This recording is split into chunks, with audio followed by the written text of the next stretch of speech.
Hi everyone, and welcome to the lecture on Realism and the novel Daisy Miller by Henry James.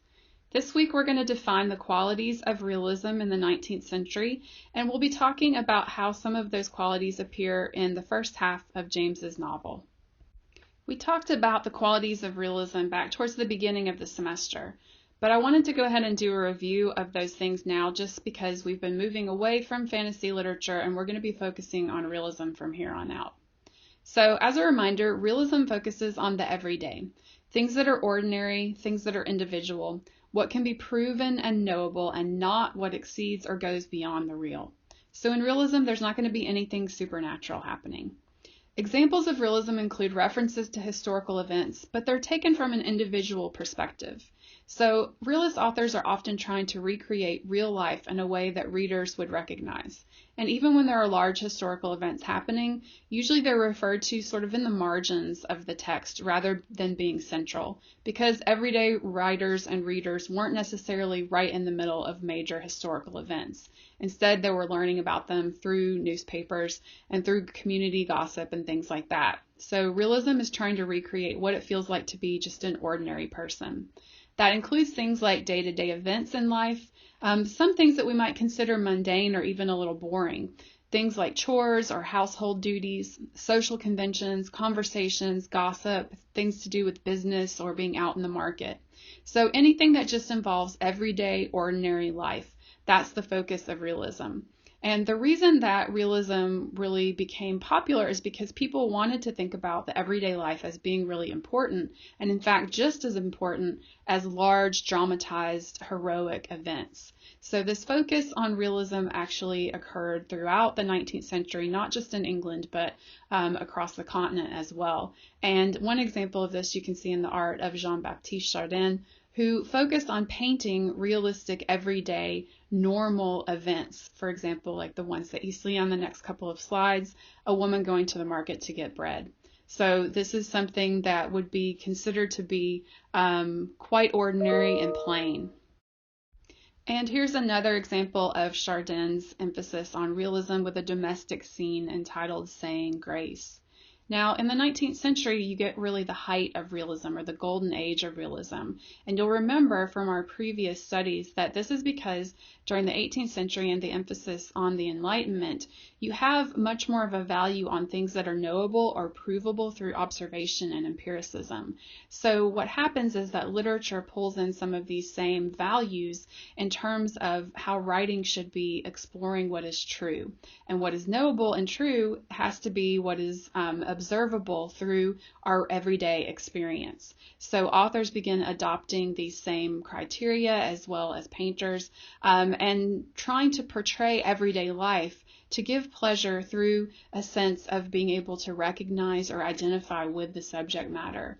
So when you have the aesthetics of realism, what we're looking at then is that we're reading about characters that we should recognize. And we might come to watch a sort of social experiment that the author is putting in front of us through these everyday characters or conventions or situations that we as readers would maybe recognize in our own everyday lives. And we can make guesses about what we think is going to happen. And then we get some pleasure trying to determine whether what we thought would happen would actually happen.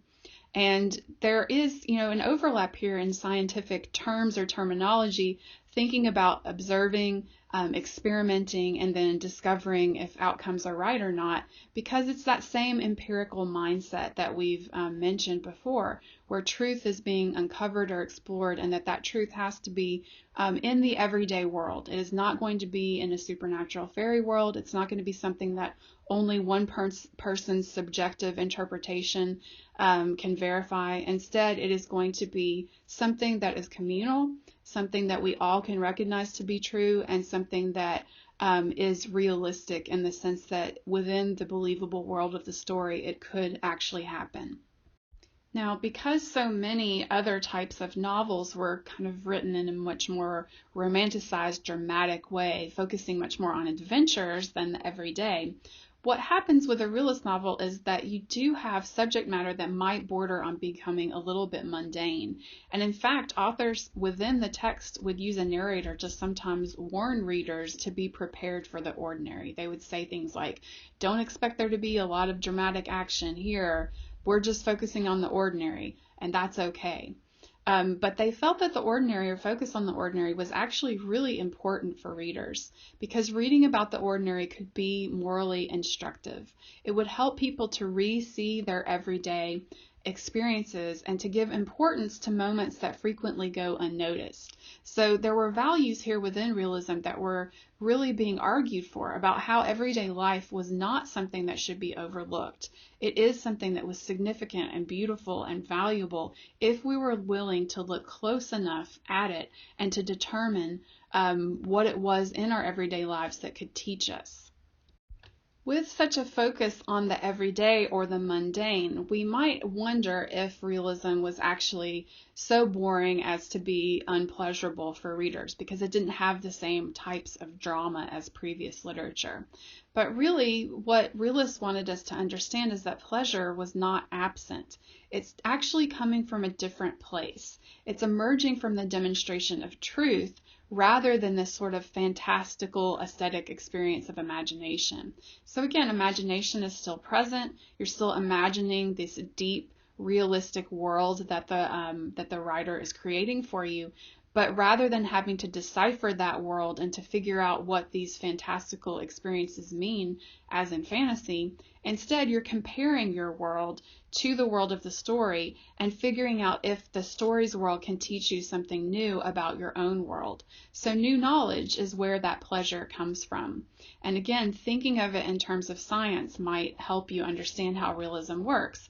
And I have the picture of the microscope here because this was a metaphor used by George Eliot in particular, who was considered to be one of the best realist authors of the 19th century. So basically the idea is the closer that we can look at something, the more we understand how it works, and that gives us a deeper sense of pleasure in knowing this new understanding or this new knowledge of it by looking at something maybe that we haven't looked at before. So when realist writers are asking us to look at our everyday world, what they're trying to do is show you these new truths, and that finding these new truths about the way the world works will actually give you pleasure. So the writer, would typically want to show you something universal, something that would be truthful for all readers and not individual subjective perspectives. And what readers would do then would be to turn from the text that they're reading to the world that they live in for verification. So the text is supposed to mirror or reflect a real experience, and to focus on these little minutiae, things that are taken for granted or overlooked by all of us. And then the imagination part comes in helping us visualize the truth. So although the text perspective is presented through the writer's lens, it will be confirmed through the community of readers who go away from the text and say, yes, this is actually how society works, or yes, this is how my everyday experiences in my home or out in my business. And that gives a sense of recognition, to feel that you are, as a person, are seen by a writer because your experience is reflected in the text. And that gives a different type of pleasure than the more far-fetched supernatural fantasy aesthetic that we've been talking about so far. We're going to be using a chapter from George Levine's book on realism to give us some context for what the aesthetics of realism are and how the structure of it works. So if you've read that section already, what you'll notice is several characteristics. And these characteristics of realism tend to be true across a broad array of different types of realist literature from the 19th century. So one of the first qualities is that you'll usually see the deflation of ambition and passion from the protagonist's point of view. So what happens is you usually have a protagonist that thinks that he or she can exist outside of the norms of culture and to have sort of ambitions beyond what they think they should be allowed to do. And they think they're going to be able to just exert their will over society or over culture. And what you find in realist texts is that this idealism does not hold. It's always tempered by the reality of social constructs and communities, which are always pressing in on the individual and forcing that person to make compromises. So usually at the end of a realist text, what you're going to see is that the individual has some sort of compromise happen. And that compromise can be a comic one, for example, a marriage, where the individual is subsumed into a traditional establishment of being married and becoming part of a community. Or it might be disappointment and moral compromise and spiritual disappointment, where the person thought that they could live beyond or outside of everyday structures, but they actually realize or recognize that they cannot do that. So either way, whether it comes through traditional compromises of structures or establishments, or whether it's an interior compromise, you are going to see in realist novels a deflation of ambition and a compromise by the protagonist. Also in realist texts, you're going to see some anti-heroism. There is a focus on the individual perspective, but the individual has to succumb to society. So while you're getting the realist text through a one person's point of view, that doesn't necessarily mean that the novel is saying that that person is right. So usually what you're going to see happen is that society is working all around that person, whoever's point of view, or there may be multiple viewpoints. That individual is always having to negotiate or navigate cultural expectations of society, and that most of the time what you're going to see in realism is that society is going to win. So realist texts are always working to de-emphasize or to take away from the heroic point of view, which would say that the hero has the ability and the will to exert that person's superiority over their circumstances. In fact, realist texts are going to demonstrate the opposite. The reason for that is because in realism, people are viewed as part of larger social organizations. So there's much more of a preoccupation with things that are culturally learned and systems that people are a part of and can't really escape. So you'll see a lot of realist texts detailing things, and by things I mean objects in particular, the way that things look in order to describe a realistic world, but also there's a lot of detail or emphasis put on social manners, conventions, expectations, behaviors, things that are kind of understood as one comes of age, and how you're supposed to participate in certain rituals within society, whether that's passing exams or getting married or achieving a certain level at your job. So there's different ways that realist texts are going to portray those conventions and different focuses throughout the types of novels. But in the end, what they're all doing in common is that they're focusing on the way that this sort of minutia of culture shapes the individual. So there's a lot of emphasis on world building, unlike fantasy novels where things are kind of left to the imagination and language might fail and not be able to describe everything that's happening. It's almost the opposite in realism. Language is trying to describe every single thing that's happening, and every single surface that you might see would be covered with detailed explanation of what something looks like. So realist novels tend to be extremely long because there's a lot of time spent on giving the reader an accurate picture of what this world that is being built actually looks like. Again, you can thinking of it as making the text feel realistic, right? That it's going to describe the world in a lot of detail. So Levine also talks about this self-consciousness that comes from realistic fiction, because the tension, of course, is that in this description of all of these details and these things and these conventions and this kind of over-describing, in fact, none of that is actually real. It's all built within language. And language, as we've mentioned before, is subjective. So you have this incredible tension within realistic fiction where the person who's writing it is very keenly aware of the fact that they're trying to recreate something real with a subjective medium that actually can't do that.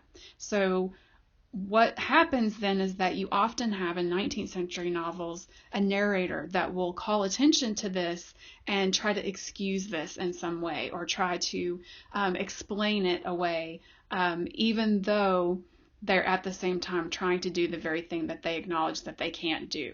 So again, that tension that we even saw with fantasy literature of how language is slippery and it doesn't really enable an author to describe the things they want to describe, whether that's in fantastical terms or whether that's in realism, where so much effort is put into creating something that feels real, but then at the same time, the author and the reader have to acknowledge that, in fact, it's not real at all.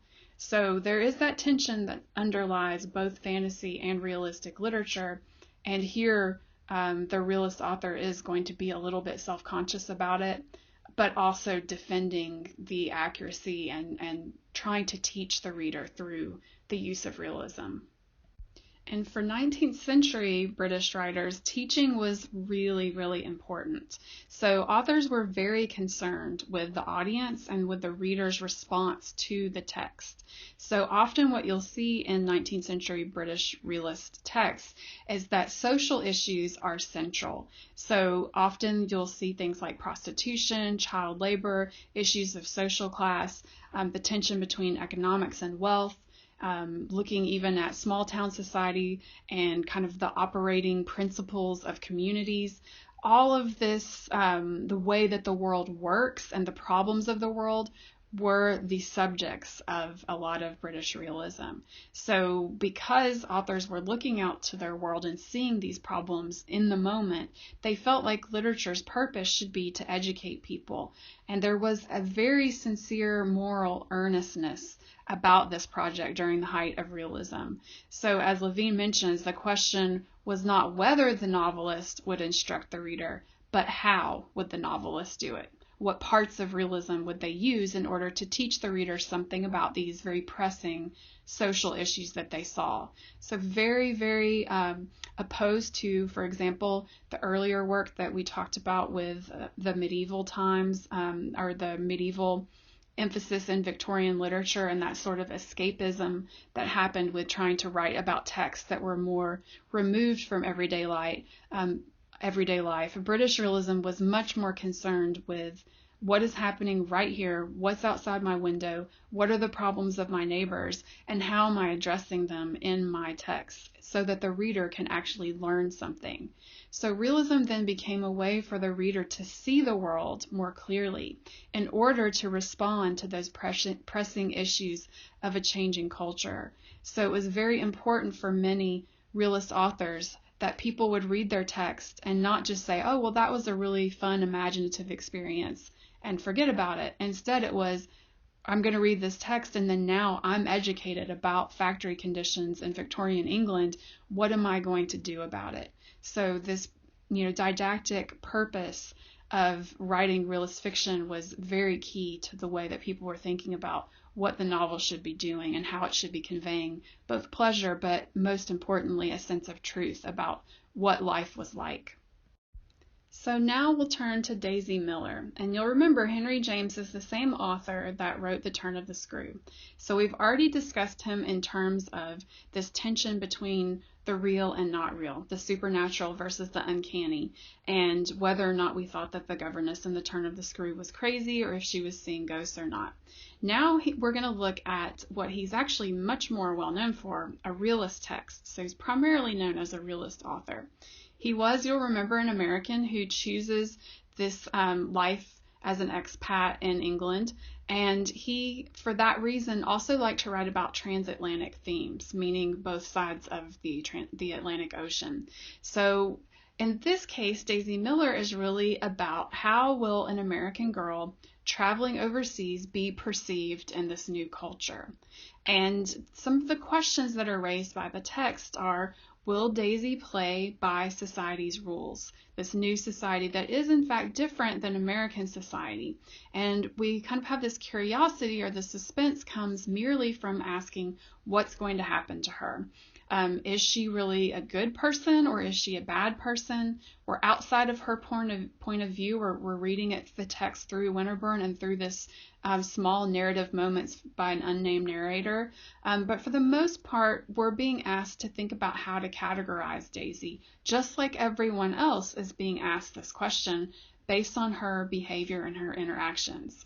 So really, this is the crux of the novel. The action in realist novels can really remain very, very small. It doesn't have to be these sweeping, grand narratives that are looking at large expanses of history and trying to capture the realistic feelings of huge cultural events. Instead, it's literally, here's a girl, she's coming into society, what's going to happen to her? So in this small kind of ordinary moments or events, we're given these conversations and we're shown reactions by different people in society. And what happens is the smaller we focus, the more important these events can become. So rather than having these sensational or melodramatic moments of surprise or reversal or thrills of sensation or fear or ghosts or all these different things that could happen, instead we're asked to just look at Daisy and look at her circumstances and listen to the gossip and participate in this community as an observer, and then draw our own conclusions about what we think about her and about society and about these actions.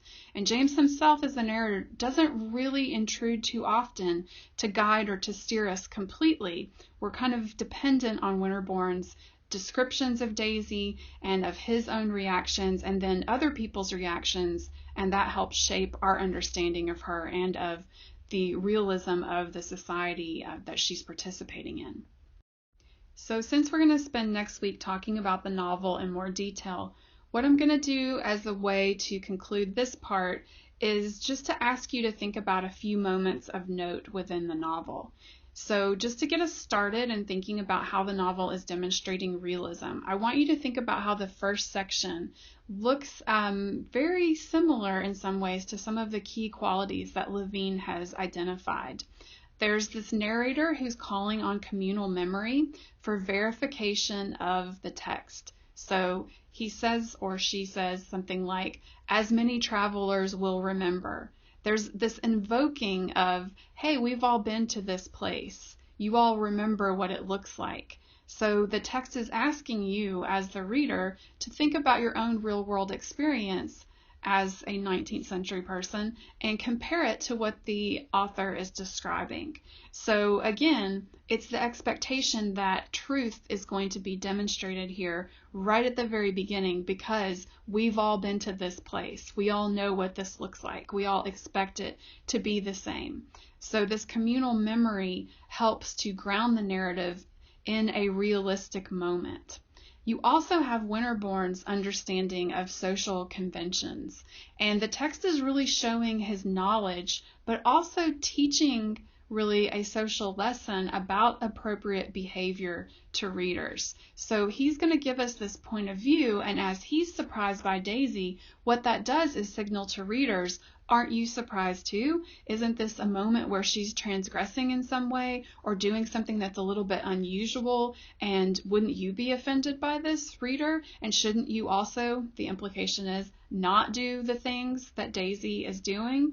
So there's a lot of moral underpinning to the novel as well in terms of what's expected. And if you're reading this in the 19th century, what it's going to do is give you a little bit of anxiety and suspense, because you know what's at stake for your own reputation if you were to break the rules in the way that Daisy begins to break them.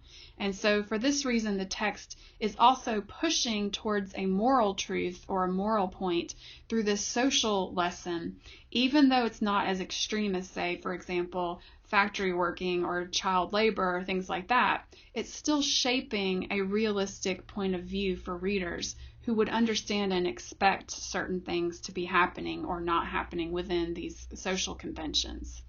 The text is also asking us to think about who is responsible for Daisy and to really question if she's even doing anything wrong or not. So we see that her mother is not particularly active. Her father is absent and overseas, and we have these questions of conflicting cultural points of view.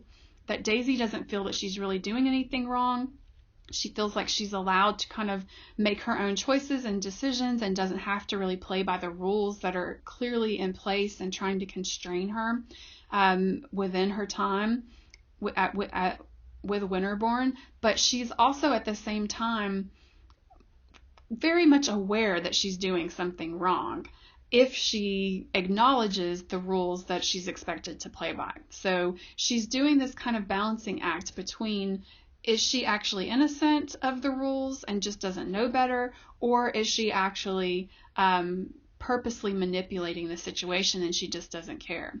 So there is this, I think, tension there in the novel about how knowledgeable she is and how knowing she might be, and we're really not giving all of the information, so we're not sure how to read her. And I'll be talking about that a little bit more next week.